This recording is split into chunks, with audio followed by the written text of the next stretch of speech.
Oletko ikinä huomannut, että sydänsymboli näyttää ihan pystyyn nostetulta takapuolelta? Minä olen. Minä olin parin epäonnistuneen yrityksen jälkeen varma, että rakkaus näytti minulle persettä. Tai ehkä en vain uskaltanut enää katsoa seksiä pidemmälle. Sekin on kivaa.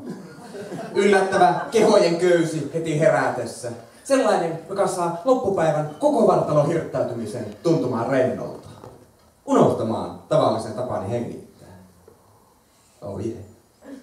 Mutta vielä kivempaa oli, kun askelmerkkini alkoivat hidastaa sinun kauneuspilkuissasi. Tehdä hengähdystaukoja tekosyihin. Yritin toki paeta, mutta olin ihan perkeleen sinnikäs.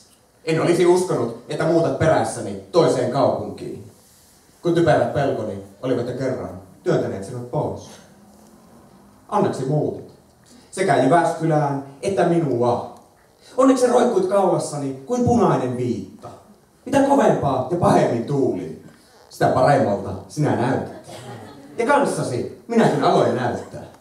Joinakin päivinä näin jo rinnassani sellaisen ison ässän. Ei mikään vitun mikkihiiri sittenkään. Joo. Rakkaus on haleja ja pusuja. Kaikkia vetovoimaisia kaninkoloja, joista löydämme ihmemaamme. Mutta usein, ainakin minusta, jopa merkityksellisempiä ovat ne mitä vittua hetket, jotka näyttävät, kuinka pitkälle alun vaikeuksista on jo päästy. Kuten vessavuoron vaihtaminen kesken toisen aamukakaan. Kahdesti, samana aamuna. Koska ei ole enää häpeää, koska on vain luottamusta ja koska...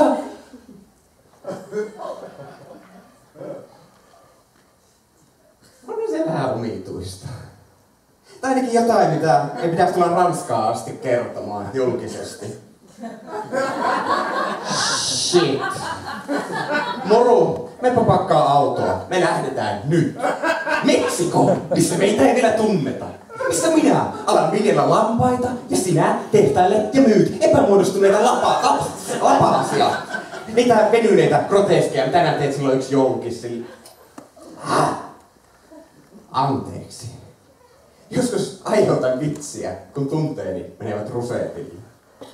Mun tarkoitus oli tässä runossa vain sanoa, että intohimon lisäksi rakkaus on luottamusta.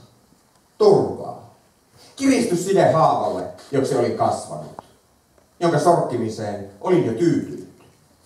Tämä on luottamusta. Siihen, ettei minua jätetä edes äskeisen vessakertomuksen jälkeen. Thank you, and I'm so sorry, honey.